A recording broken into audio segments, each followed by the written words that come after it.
was up. Hey, Coach, what did Fresno State do to counter your usual pressure on the quarterback? I thought they did a good job of protecting that kid, and then when you see him in person, you got to kind of tip your hat to Jake. That's as good a performance I've seen a quarterback make in my career. He put the ball on the money. I don't know if he ever really threw a bad ball. He had a great command of everything we were doing. He did a good job of, even looking at some of the disguises, taking protections, knowing if it was hot, getting the ball off. I saw him immediately after the game just to congratulate him, and he was really banged up. But that's a heck of a competitor and a heck of a football player. So you got to tip your cap to him. Another game where you gave up a lot of passing yards. What do you have to do in the future to try to limit that? Yeah, we just look at this one game, and we'll go back and watch the film tomorrow, and then make the adjustments, and we'll start back with our players on Monday, which is our normal schedule, and get ready for Stanford.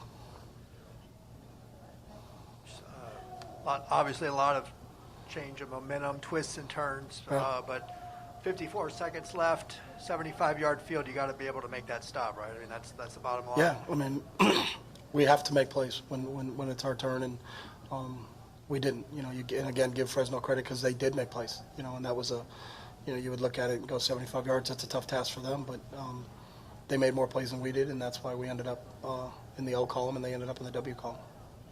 Like their game plan was to take away the run. They really packed the box. The safeties were really down in there tight, and there was a lot of people around the ball. So we felt like we had some play action passes. We hit Cam early in the first half, got the ball thrown over the top a couple times. Some big plays that way, and that's what got us back in the football game.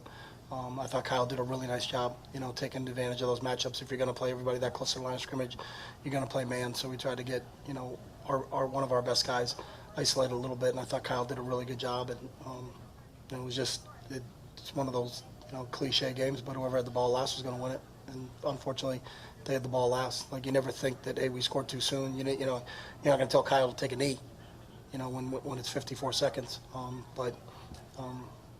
Again, I think that quarterback was a special player and really made some plays that were impressive tonight. Defensively, what was the game plan against Jake Haener, and what was kind of going wrong? I think we ran everything against Jake Haener. We blitzed him. We played cover zero. We rushed three and dropped everybody into coverage. I think we threw the whole kitchen sink at that young man, and I think he handled everything. And again, you got to give him credit because we did. We ran everything that was in our defensive repertoire at that guy, and he just continued to make plays. So. What did Sam Marazzo, I know it's early and you haven't watched the tape, but what did Sam Marazzo coming back today give you guys confidence? I think Sam gives us a lot of stability.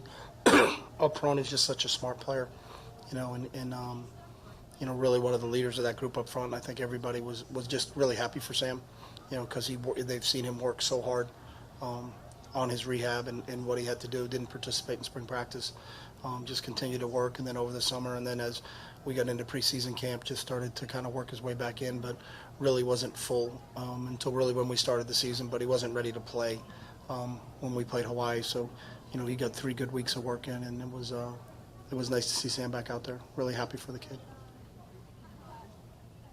Obviously opened the season with 2 convincing wins. How much does this offset that momentum that you had built?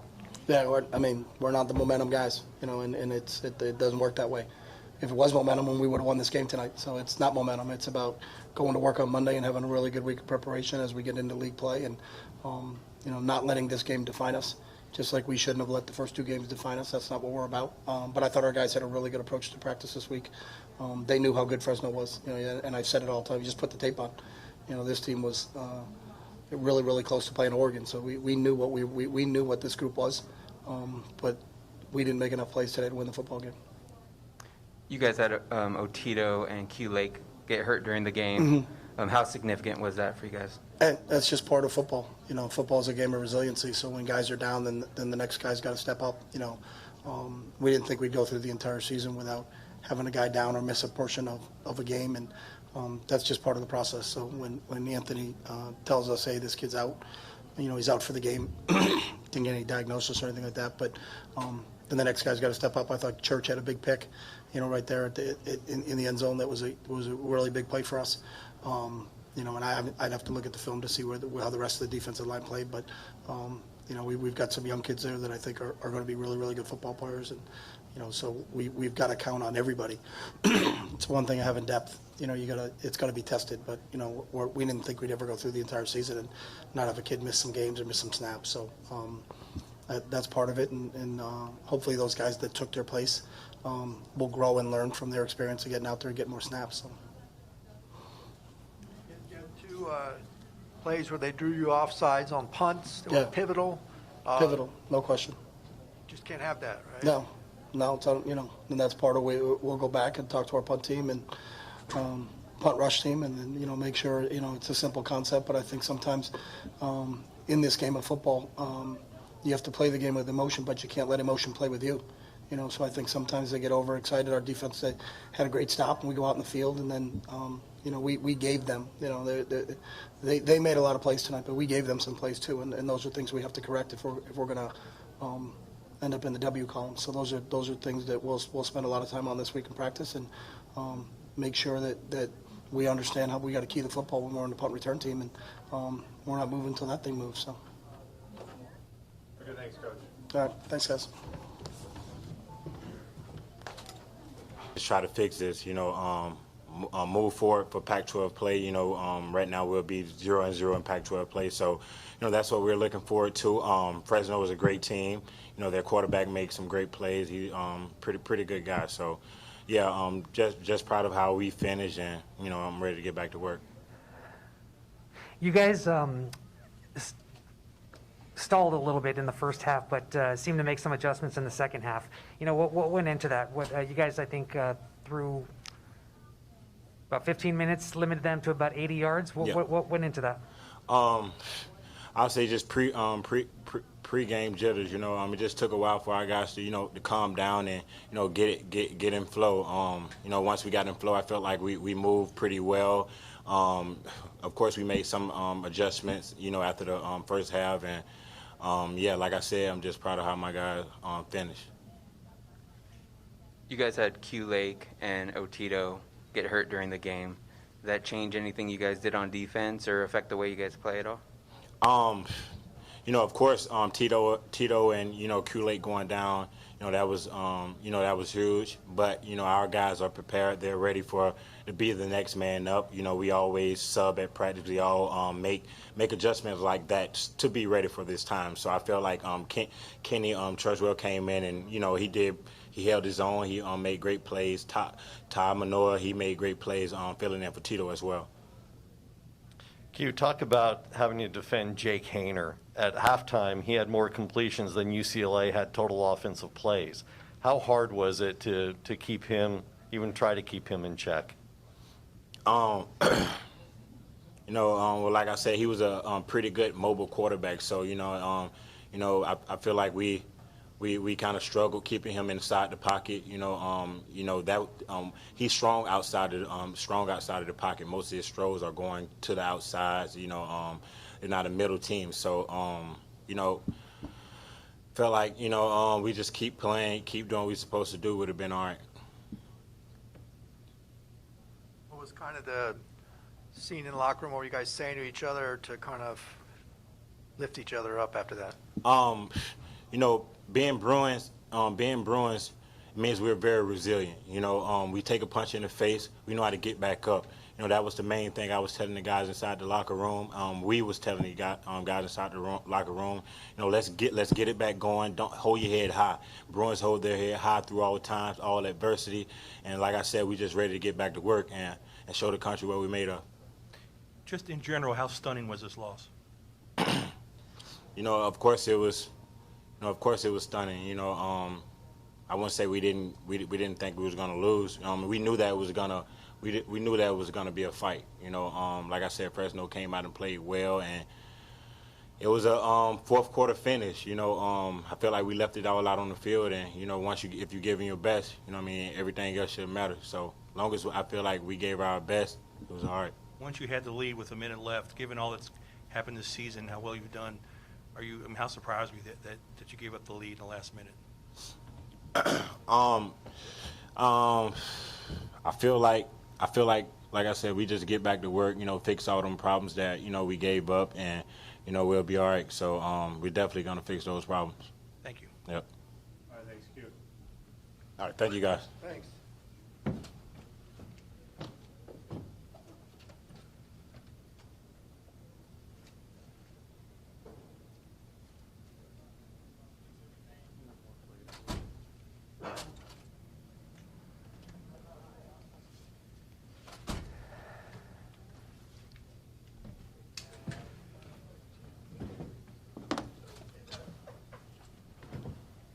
Dorian, you lingered on the field there for a little bit after the game. Guys came over and talked to you. How stunning was it? I mean, you guys up 54 seconds left. They got to go 75 yards, and they somehow end up winning the game. How stunning, how tough is it?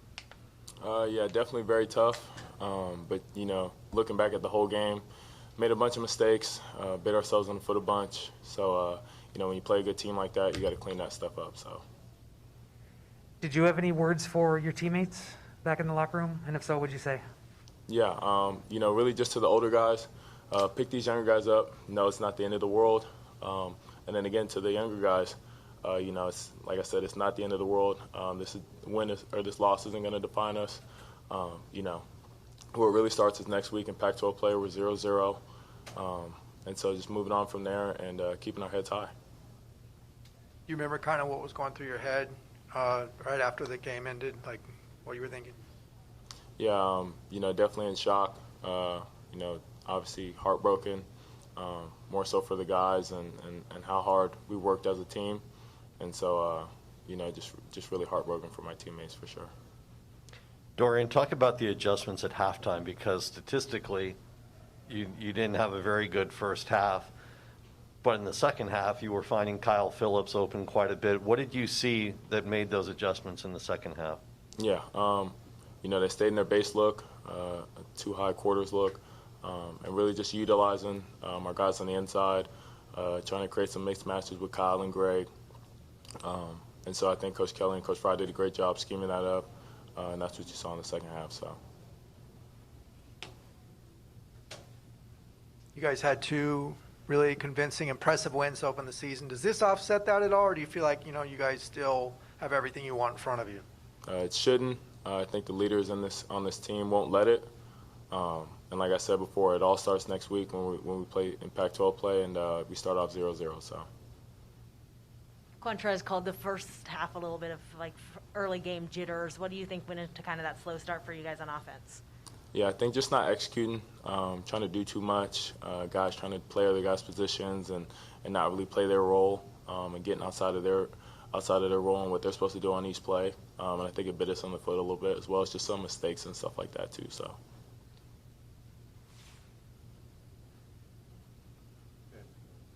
How was it like having Sam Marazzo back?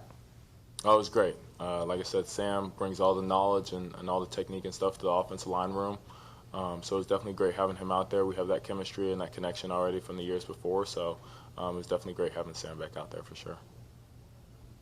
What were you guys kind of saying to each other in the locker room afterward, trying to help each other out? This win doesn't define us. It's not going to help us or hurt us in the Pac-12 play and trying to get our main goal, which is the Pac-12 championship and the Rose Bowl. So, just keeping that perspective and ready to come to work tomorrow on Sunday. So. You guys have been so good running the ball. What was Fresno State doing to kind of keep you down on that side of the ball? When you play quarters, that's a heavy run-stopping defense. And so, they loaded the box and gave us some funky looks to kind of get us out of our run game. So. Was it designed for you to run so much? We had some read zone in the playbook this week. And so, that's just going off my reads and what the defensive end was giving me. They made me pull the ball a lot tonight. Thank you, guys.